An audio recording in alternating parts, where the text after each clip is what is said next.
Okay, Peppers, today we are going to defeat the fear of failure. We're also going to discover the cure for cancer, and we're going to do some not so easy exercises today. You guys have been spoiled with the easy anytime anywhere exercises, so today we're going to make them a little more challenging for you. So to empower you, first we're going to do a little personal affirmation. So everybody raise their right hand and wave, say, hey, how you doing? And put your right hand on your left shoulder, pat yourself on the back and say, I can do this. Now keep patting yourself on the back, raise your left hand, hey everybody, and put it on the back of your right shoulder and hug yourself and say, I am awesome because I showed up today. Now, somebody within reach, turn to them, say hi, give them a high five, and say, are you ready to grow? Jessica. Okay, who said this quote? I have missed more than 9,000 shots in my career. I have lost almost 300 games. On 26 different occasions, I have been entrusted to take the game-winning shot and missed. And I have failed over and over and over again in my life, and this is why I succeed. Bingo. Michael Jordan. You don't even watch basketball. Well, that would have been a great guess, and that was absolutely right. So here, one of the most successful basketball players in the history of the game is admitting to 9,000 failed shots, 300 losses, and 26 opportunities to be the hero, and he failed. But would we say that Michael Jordan is a failure? Absolutely not.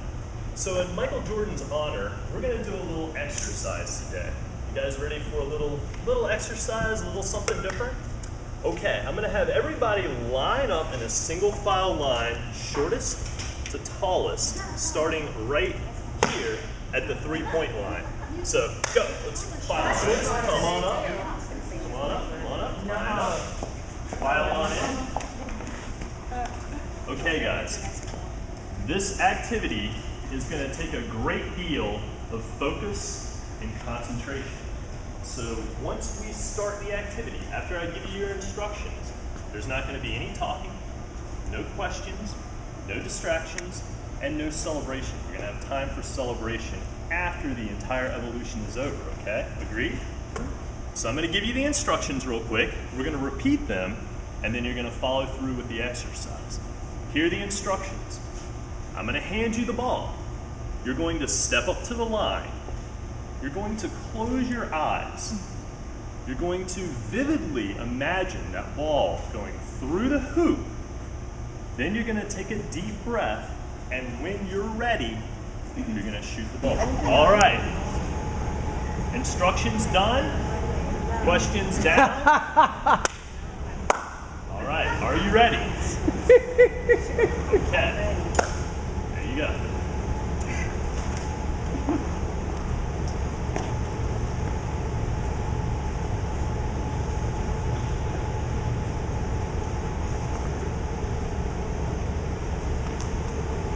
Oh man, awesome! You're celebrating. What a standard! You're celebrating.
you're going to turn around.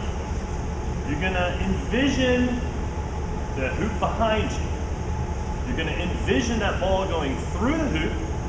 You're going to take a deep breath, and when you are ready, you're going to shoot that ball. Okay, so what are the steps? Number one, step up to the hoop, right? Step up to the line. Number two, turn around. Number three, vision. Number four, Deep breath. deep breath. And number five, When you're ready. when you're ready, shoot the ball. Okay. I have no answers, but you do have the ball, so let's step up.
Step up to the line.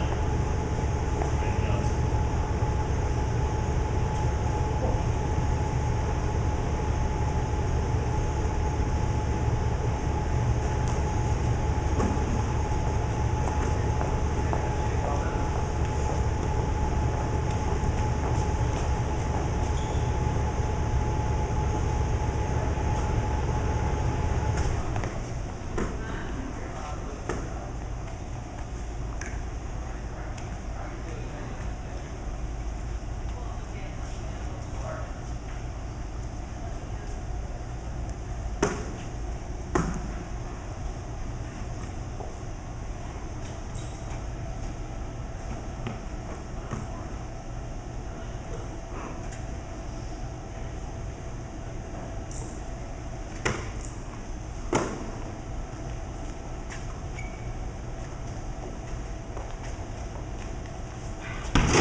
Now, when you shot the basket this way, pretty difficult to shoot when the basket's behind you and you can't see it, only envision it in your mind, right? Who turned around and took their shot? Nobody. Why not? I didn't tell you that you couldn't. I said what? What were the 5 steps? Step up to the line, turn around, envision the basket, take a deep breath, and the key word is when you are ready. Are you ready to shoot when you're facing that way? No. On the third obstacle, one person stepped outside of bounds, step out of the obstacle. Gretchen, why did you step outside? Again, you didn't say we couldn't. Bingo! I did not say that you couldn't. So the point of this is, how often in life do we go into situations afraid, or do we keep ourselves from going into situations because we're blind, because we don't have the information that we need? And literally, our eyes may be shut. Or how often are we pursuing a goal that is behind us, and we're doing things that are pulling us in the opposite direction and distracting our focus? And then how often do we want to start a new task or venture or goal, but yet there's one obstacle right in our face? And sometimes we try to shoot and we get smacked right back down, and other times we just say, that obstacle's too big, I'm not going to take the shot. Nobody made the shot because of the obstacle. The person that came the closest was the person that said, oh, there's no obstacle right here, I'm going to step aside and shoot. So the point is, fear is sometimes all in our mind, or fear just takes one little tweak of the dial or one adjustment, and then all of a sudden there's no obstacle. So now we're going to repeat this exercise a fourth time, but this time we're all going to give each other support, coaching, and encouragement. You're going to step up to the line, you're going to open your eyes wide, you're going to physically see the goal, you're going to mentally envision that basket going through, and all of us are going to encourage you to make that shot. Okay, can we do that this time? All right, we've just got to step around that obstacle. We've got to get our mind right. We've got to face in the right direction. We've got to open our eyes. So what stands between us and success? Well, dirty little four-letter word. F-E-A, fear. Does anybody know what fear stands for? False evidence appears real. Yep, false evidence appearing real. False evidence appearing real. Borrowed it from somebody else. You know, failure is in our heads most of the time. We create this fear. And lots of times it's based on something that happened in the past, or something that happened to someone else, or something that might or might not happen. So the best way to conquer fear is to focus on what you can control right here in the present. You know, what can you do to overcome that fear? It's opening your eyes, stepping to the side, turning around. You know, face that fear, step up to it, and conquer. We're often afraid to take the first shot, so I commend all of you for having the courage to step up in front of an obstacle or shoot over your head and take the shot, because remember, you're going to miss 100% of the shots that you never take, right? You got to take the shot to make the shot. You know, history has shown us that some of the most celebrated winners in the world have encountered some of the most heartbreaking defeats and failures. For instance, Lou Holtz, famous football coach of great universities such as Notre Dame, NC State, and University of South Carolina, once said, "Show me someone who has done something worthwhile, and I'll show you someone who has overcome adversity." For instance, Beethoven. Who knew that he composed his musical masterpieces after he became deaf? One of the world's greatest musicians did his best work after he became deaf. Albert Einstein was once called a slow learner, retarded, and uneducatable. Thomas Edison, gosh, what did he do? Well, he failed, according to some people's standards, 2,000 times. But when he was interviewed, you know what he said? He said, "I didn't fail." He said, "I succeeded. I invented the light bulb. I just found out it was a 2,000-step process." General Douglas MacArthur applied to West Point 3 times before he was accepted. Henry Ford was told by the top engineers of his generation that it was impossible to build a V8 engine. Buddy Holly was fired from his record label and was told he was the biggest no talent that they'd ever worked with. The Beatles were rejected by numerous record labels who I'm sure are kicking themselves big time. Lucille Ball was told to try any other profession other than acting by the head instructor of John Murray Drama School. Woody Allen actually failed motion picture production at NYU. James Earl Jones, aka Darth Vader, stuttered so badly as a child that he communicated with his friends and teachers with notes. That's right, the voice of Darth Vader used to stutter so bad that he couldn't communicate, and now he's paid millions of dollars for his voice. Jack Canfield, author of Chicken Soup for the Soul, was rejected by over 130 publishers. He's now the best-selling author in the history of the world, second only to the Bible. So talk about overcoming adversity and persevering, absolutely incredible. There's a quote that I love: there is no education like the University of Adversity. So sometimes our biggest accomplishments come after a series of failures. So why do we fail in the first place? Well, I've narrowed it down to 6 reasons for you. How many reasons? 6. Okay, here we go. You ready? Number 1, we fail when we're not true to ourselves. When we don't realize our true talents, our uniqueness, our genuine gifts that we have to give. Imagine this: one of your best friends buys a new house, invites you to their housewarming party, and you go out and you shop and you buy a beautiful present that you know is going to make their house so much better, and you wrap it up all nice, and you go up to the party and you got it under your arm and you greet your friend and you say, wow, what a nice house, and you walk through the party, you grab some food, you talk to everybody, the night winds down, you say goodbye, and you walk out with a gift still under your arm. Do we make a difference? Do we give that gift? No. How many gifts are we carrying around that we don't share because we don't realize we have these gifts? Number 2, we fail when we feel sorry for ourselves. Self-pity keeps us from trying or believing that we deserve better. You know, we feel bad for ourselves, and we might even feel like we're being punished if we fail, or we fail because we feel like we're being punished.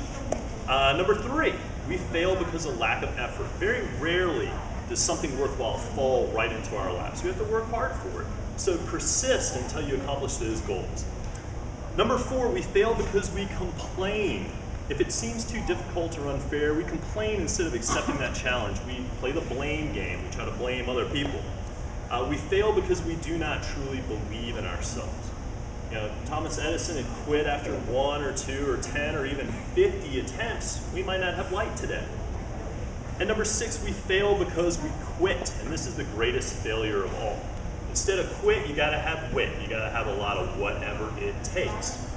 So do any of these excuses sound familiar to you guys? Have you ever found yourself, making those excuses in your mind or playing that blame game? So to counteract those 6 negatives, I'm gonna give you 6 ways to overcome fear. Because remember from our earlier sessions, we either get results or we have reasons, right? So I'm going to give you a list of result-based reasons. Number 1, consider the cost of failed opportunity, of missed opportunity. Who wants to live a life of regret? I think one of the worst things in the world would be to lay on your deathbed and say, I wish I had done more. I wish I could have done that better. So ingrain that in your mind. Say, you know what? I would rather try and fail than to wonder what if the rest of my life. Number 2, put the worst case scenario in perspective. One of the most powerful questions posed by Tim Ferriss in his book, The 4-Hour Workweek, is imagine the worst case scenario. If you try it and you fail, so what? What happens? I mean, most of the time we build up this failure as something much more than it actually is. We pick ourselves up, we dust ourselves off, we turn around, we move away from the obstacle, and we keep going. Number 3, research the alternatives. Literally open your eyes. Educate yourself. Find out everything that you need to know about whatever task that you're embarking on so you're educated and you can literally see. Number 4, shift out of your head and into reality, because this fear of failure often lives in our mind. We've convinced ourselves that, I can't do that, somebody said I can't do it, or somebody else did it and failed. Well, they might not have had the same wit that you have, so tell yourself that. Stay in the present. That fear of failure, once again, is a projection of what may or may not happen in the future. Say, I'm going to focus on what I can control right here and right now, and then tomorrow is going to be a product of that. And number 6, I love this one, burn the boats. In ancient times, the Greeks were great warriors, and they would set sail. Armies would get onto their boats, and they would set sail, go overseas, and when they landed on enemy shores, the first thing they would do? They would burn their boats. Why? There's no way back unless you win. I mean, you talk about motivation to win a fight. When you know that we're not leaving unless we beat the enemy and either take their land or take their boats, I mean, that is powerful. So what boats could you burn to motivate yourself to take that first step, to start that project, to start that healthy eating cycle, to start those things that you want to start in life? So I'm going to turn it over to Stillman right now and let him start with some easier anytime, anywhere exercises for us and get us active. Thanks, Stillman. Thank you. Okay, you can take all those points that he talked about and apply it to yourself with exercise. Burn the boat. If you're trying to lose weight, take some of the clothes as you lose weight and get rid of them. Then you're not going to want to go spend money again to go what? Buy the same size clothes. Okay? Research. You have availability of the internet so much now to research. Okay? You probably have all heard, if you don't strength train, weight-bearing resistance, your bones, they become softer. If anybody here has family members that have osteoporosis, okay, it runs in your family, that's your bones not having some integrity and hardness to it. A weight-bearing exercise with your body weight exercises are some of the things we've shown you, okay, the easy anytime exercises, that weight-bearing resistance can help to strengthen your bones and your muscles and your physique and your posture. So simple little things like that, what he just shared with you, can apply so much in your exercise routine. Okay, so last week we went over what exercises? Anybody remember? Lunges. Okay, and who remembers what we did for some warm-ups? Remember what we did for the warm-ups? Okay, so let's all stand and we'll review. Now, why do I want to review this? Because what we're trying to do is build a routine that you'll be able to do in your home or at your workstation. All right, so what we did is we found our posture. Remember, with our feet are shoulder width apart, we want to even feel in the ball of our feet and in our heel. Right, that was our posture. Our knees would be slightly bent, our hips, then our shoulders would be back, and our chest would be forward, and our shoulders would be back, and then our head's going to fall into a neutral position. So you should be able to feel, if you close your eyes, you should be able to feel the different senses that you're heightening as you close your eyes. But what it's going to do is it's going to help you balance your body. Everybody feel that a little bit. All right. So now what we're going to do is we're going to do our breathing. 7 inhale, hold 28, 14 out. Ready, go. In. 1, 2, 3, 4, 5, 6, 7, hold. 1, 2, 3, 4, 5, 6, 7, 8, 9, 10, 11, 12, 13, 14, 15, 16, 17, 18, 19, 20, 21, 22, 23, 24, 25, 26, 27, 28, out. 1, 2, 3, 4, 5, 6, 7, 8, 9, 10, 11, 12, 13, 14, relax. All right, so we know how to find our posture, which is our strength position. All right, now speaking of the osteoporosis, okay, because this made me think of this. You know, as people age, if you don't do strength-bearing resistance exercises, your muscles get weaker, your bones get brittle, correct? Does everybody understand that? For research. All right, so here's the thinking. We lose coordination and we lose balance because we don't have strength in our body and our muscles. Now, I'm going to give you an example. I'm working with a 94-year-old man, and I'm working with Mike's dad, who's 84. All right? And they both said they need to get their balance taken care of better. Well, doing some balance exercises like we're going to go over is one thing, but strengthening all the muscles is the other thing. Because a lot of times people, as they get older, they fall. And then they say they did what? They fractured their hips, right?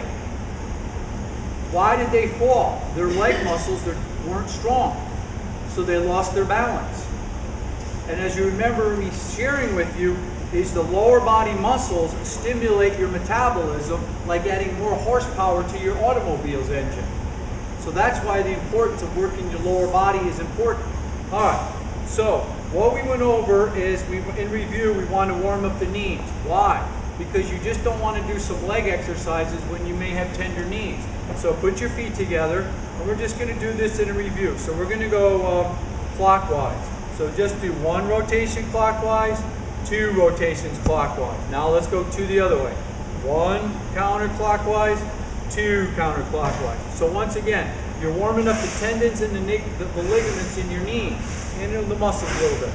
All right, then what we did is we did your ankles, all right? So put your weight on your left foot, put your right foot out, and rotate clockwise. 1, your right foot, 2, then go counter. 1, 2, okay? Now we'll shift and put our weight on our right foot. Now we're balancing too, so we're kicking in some other things, coordination and balance. Left foot out, and if you need to put your heel on the floor, that's fine. Rotate clockwise. 1, 2, counter. 1, 2. Now once again, why? We're warming up everything here. Now we're condensing the time, but you want to do it 5 to 10 times, up to 20 times, especially if you're going to run or outside or walk a lot. Okay, because it's going to help stretch those tendons and ligaments so you don't get shin splints. And it's going to help stretch your calves, and it's going to help work this Achilles. All right. So now, what we talked about is doing lunges in place. You remember correctly, what I did is you're going to have one side that's stronger than the other. If your right side is stronger, when you put your right leg forward, you're going to have more coordination. And as you remember, what I said was, at your home, if you can do it at your home, take like a blanket of, a pillow to put down, but it's going to standardize your distance. We're all about standardizing. All right, and then what we talked about is going so parallel, because that may be comfortable for that knee. That was the beginner's phase. All right, if you're more advanced, then what you can do is you can lower yourself all the way down. Everybody remember that. Okay, so that's all in review to get your mindset warmed up. So what we're talking about now is I want to take your arms, and we were hanging them down here. I want you to put them up here, okay? And then what we're going to do, just watch for a second. Your head up, your shoulders back, because now I'm stretching my whole upper torso, my lats, my obliques, and you can just interlace your fingers, and you're going to lower yourself down and up. So I've increased the level of difficulty of this exercise for balance and also stretching your upper torso. Okay?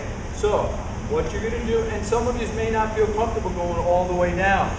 Okay, you may feel only the 90 degrees. If you're at your home, you can put a pillow, you can put a couple of books. The towel standardizes the distance. What do I mean by that? Let's say it's standardized, in this case, it's standardizing the split of my legs like this. If I had a bigger towel, I could standardize it this way, right? That's what I'm sharing with you, to standardize things so you can say, well, I can progress, because I can go to here with that distance. Well, then I can go to here, all right? Does everybody follow? So, what I want you to do is get your right foot forward. Now remember, they're not going to be straight in line like this. You're going to have to offset one of them. All right? So offset one of them. And the back foot, you want to keep the toe straight, because that's going to be more comfortable on your ankle than this type of a torque. All right? That's why I shared with you the ankle rolls, okay? Now you know everything sort of leads up to it. Now, clasp your hands over your head. Now, you bend down what's comfortable for you. With the right foot forward, slowly, 4 seconds down. 4, 3, 2, 1. Hold, 1, 2. Then up. 4, 3, 2, 1. One more. 4, 3, 2, 1. Touch. 1, 2. Up. 4, 3, 2, 1. Bring your legs together.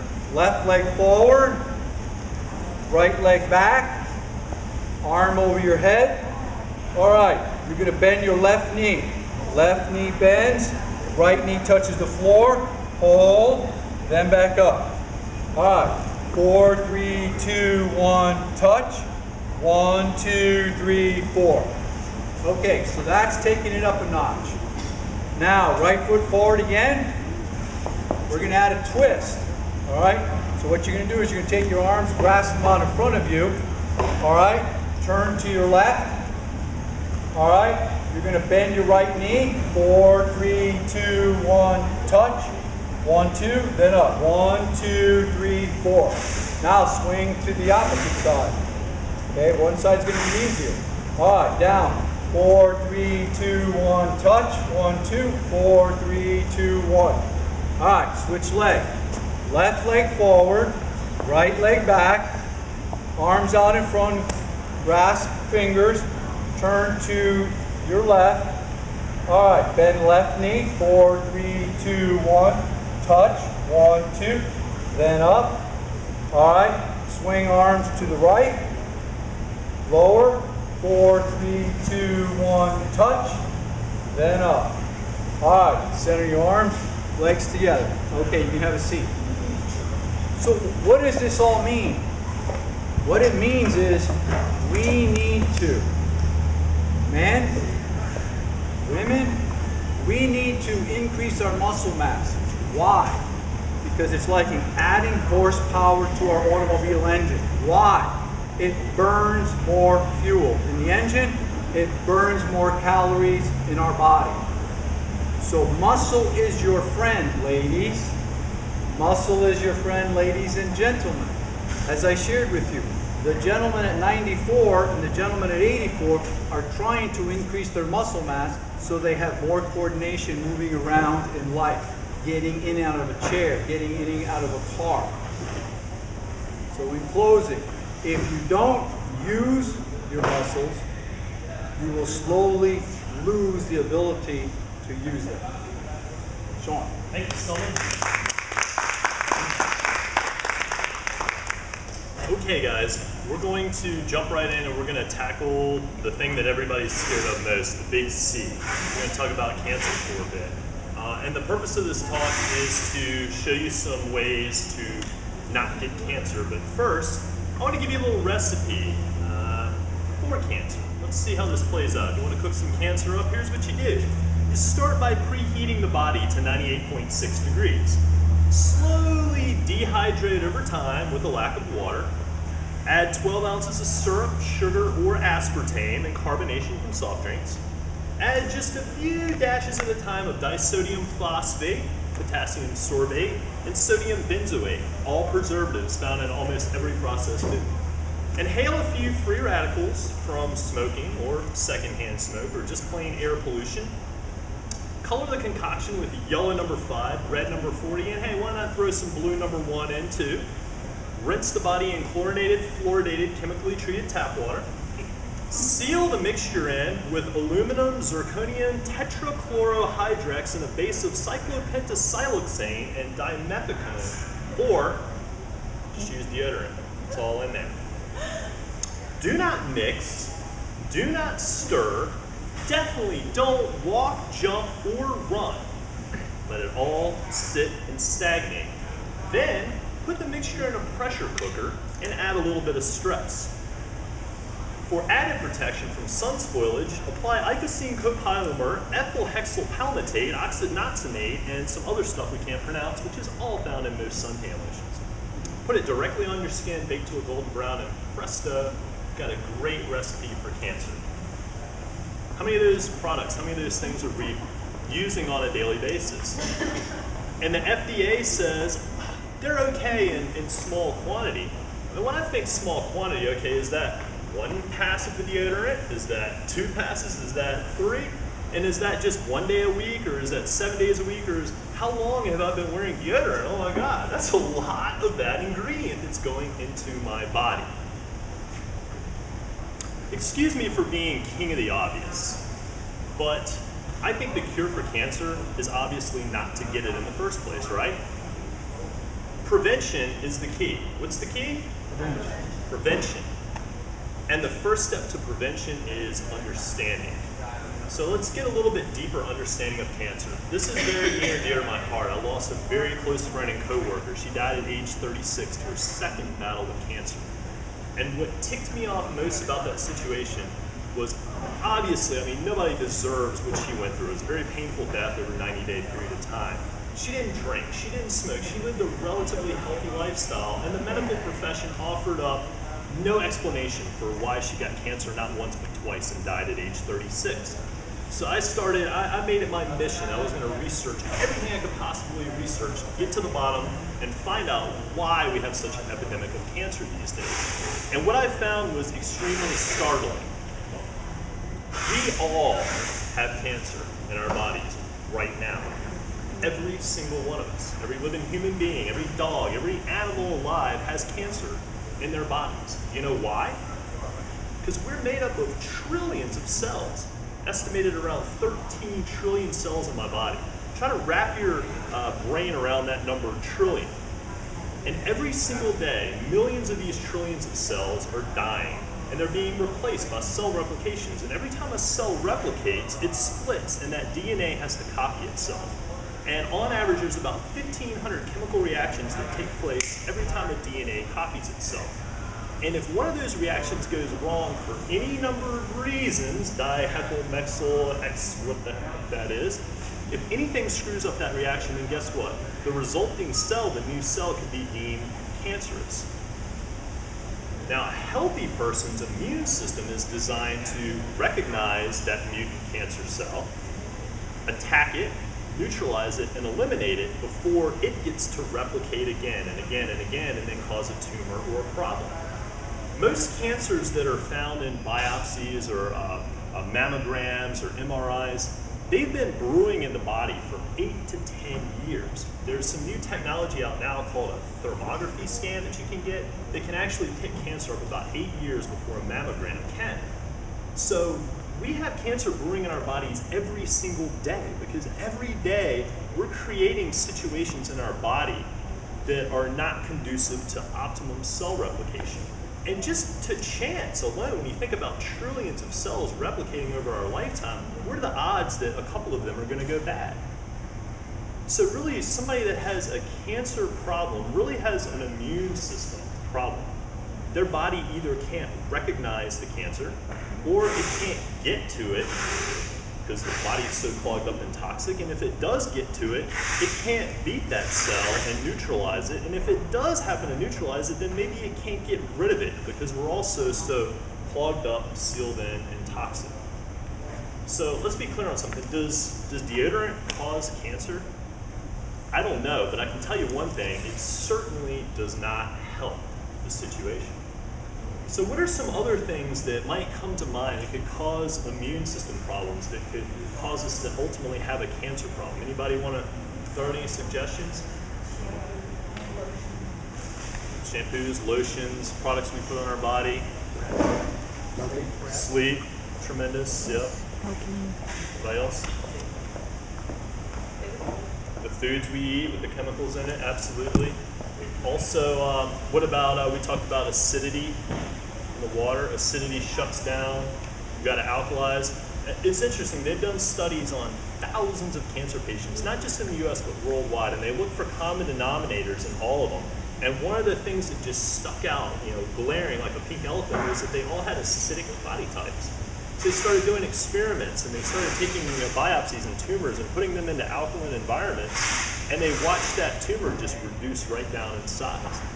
If you go for alternative cancer treatment, if you went down to Hippocrates or some other places in the world that you can go for alternative treatment, first thing they're going to do is alkalize the body. So how do you alkalize the body? It's the best way to alkalize, the fastest way to alkalize. Water, absolutely.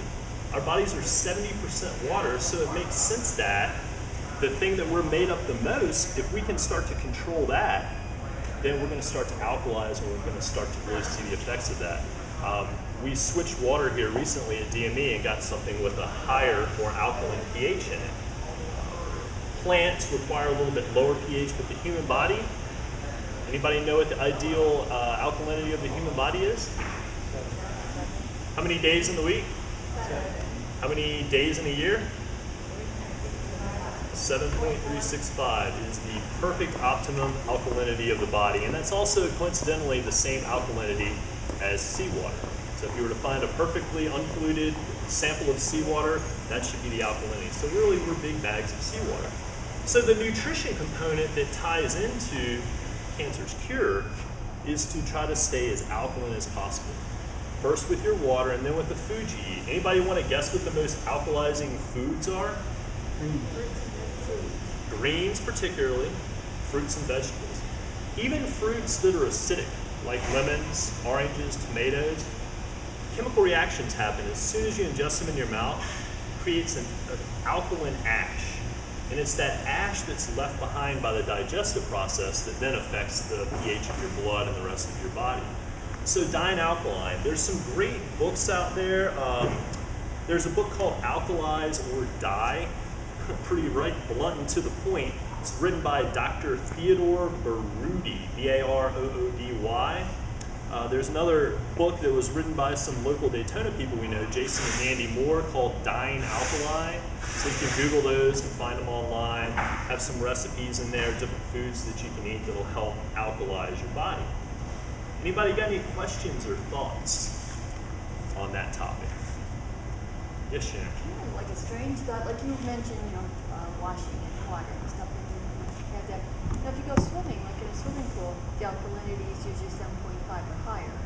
So is it better? I mean, is it more healthy to go swimming in a chlorinated swimming pool? That's gonna help? The question is swimming in a swimming pool and the pH and alkalinity of it.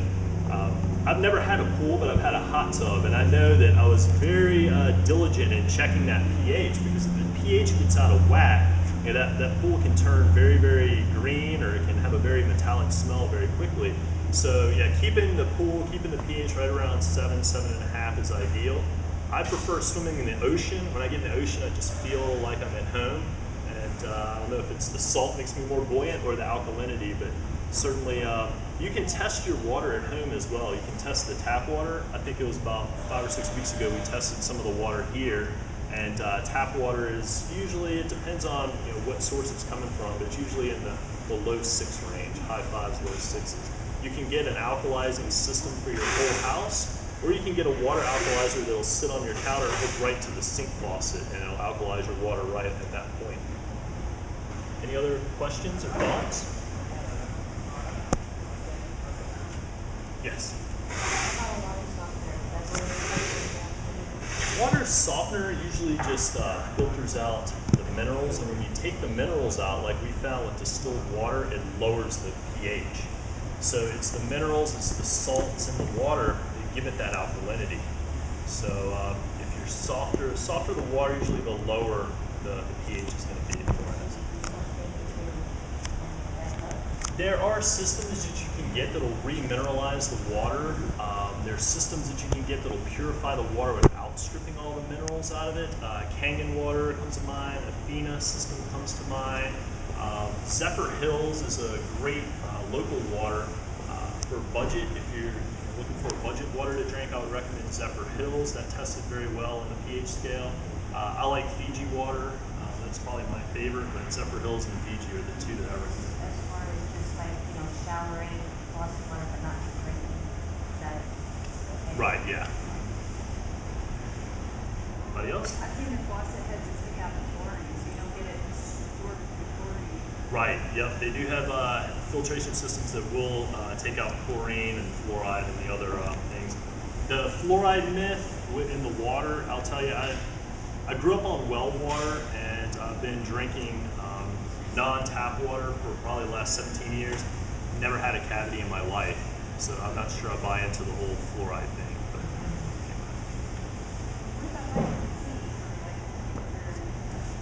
Yes, there's a lot of research that shows that vitamin C in high doses can also neutralize and reverse cancer as well.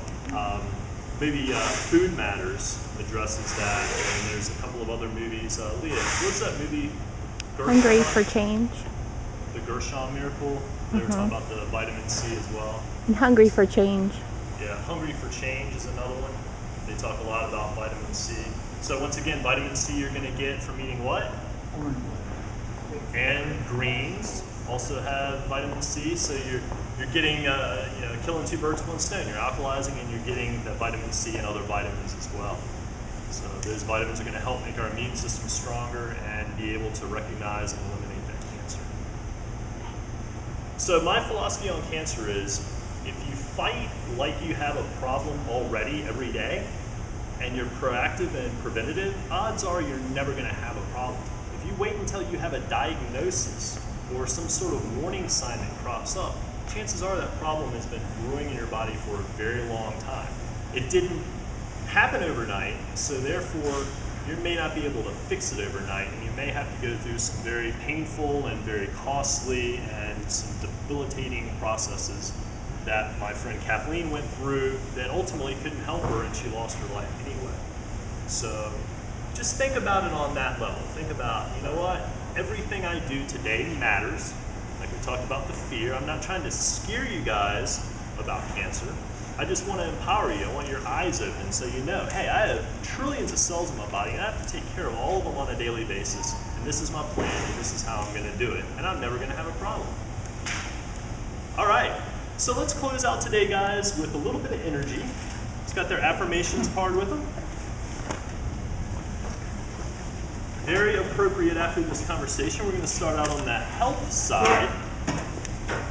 You know what health stands for, by the way? H-E-A-L-T-H? Helping everyone always leads to happiness. So thank you guys for allowing me the opportunity to be happy and to help you today. So health side, on 3 after me. 1, 2, 3. I may not be a doctor, but I'm earning a PhD in practicing health daily. I will underwrite my own insurance policy and do everything possible to maximize my life and protect my health. I will achieve wellness by creating balance in my life. I realize that my greatest wealth is in my health, and I strive to become wealthy every day. I am strong, beautiful, unique, energized, and passionate, and I'm getting healthier, happier, and more successful day by day. Over to the wealth side, please. On 3, 1, 2, 3. I am appreciative of time and every moment I am alive, especially now. I invest my time daily in my most valuable asset, me. I am grateful for everything in my life, whether it's a blessing or a challenge, tremendous or tiny. I am a motivated, self-starting doer who shuns procrastination and hesitation. I will use my experiences, whether good or bad, right or wrong, to evolve, learn, gain wisdom, and grow. Turn to your neighbor, give them a high five, and say, life is good. Life is good, Steve. Life